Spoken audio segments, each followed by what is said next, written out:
two women changing identity.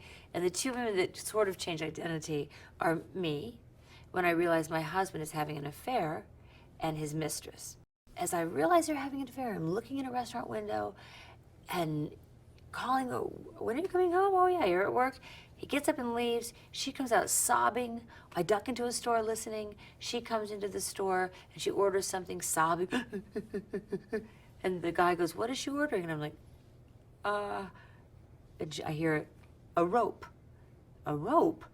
And then she walks out with this rope, and I get that she's maybe, going to commit suicide or feeling so sad, and I start following her home and inextricably get caught up in her life, but she doesn't know who I am, and I know who she is. And so it's this little romp. It's like a romantic comedy between us two, not between my husband, but between us two.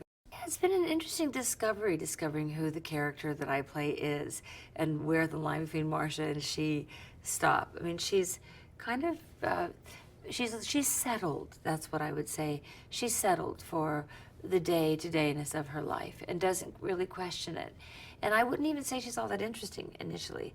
I mean, she's becomes more interesting when she discovers that her husband's having an affair and begins this intrigue with the mistress, who's kind of free and fun and a young girl who wants to be an actress. As I get involved in her life, Madeline, I think, begins to unfold. I mean, I hate that image of like the flower pedaling and blooming and all that, but there is a sense of her waking up and saying, what am I doing? I'm not doing the things I want to do. I want the girl to go audition for a play and quit sleeping with my husband. So get on with your career, okay? I tell her, and she says, well, if you come with me, I'll go to that audition for Lear. I go with her, get a huge screaming fight with my husband, and the director goes, you're cast. So I end up in the play. And that way it's kind of an awakening. I think Madeline's settled.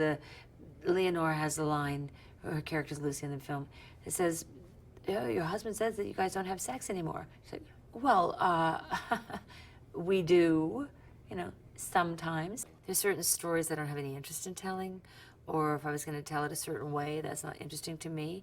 In this case, I saw comedy, and I saw a woman who's put in a really tough situation behaving unexpectedly, and that's a great dice roll for comedy.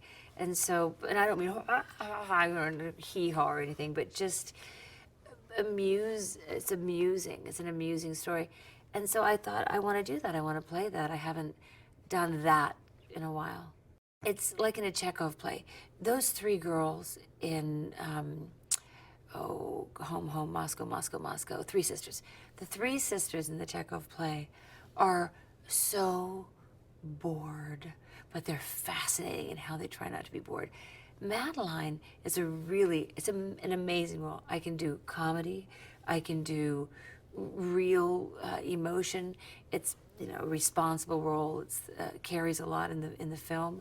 So I was very attracted to it, and that there's a there's a tone and a challenge for an actor to get to that place. And I don't know if I have or not. I mean, I probably haven't, but then now it's in Joan's hands. I just did my work, and now she better make it funny and sad and all those things it's supposed to be. But to try to do that, and anger, I think, is also very funny. And Madeline gets angry at, she gets reckless because she's mad in the wrong places. At the funeral, she gets a little reckless. Like, oh, really? It's a blessing my mom died? Okay.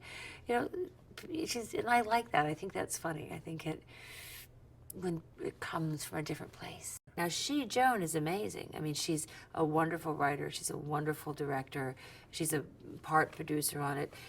She's wonderful, and she's at her best in rhythms of there's this great banter between the husband and wife, little rhythms that she's genius in those little rhythms. Joan has a simplicity about the filming of it that is wonderful. She wants to bring it back to its truth, and it has to be, because this isn't a broad slapstick comedy.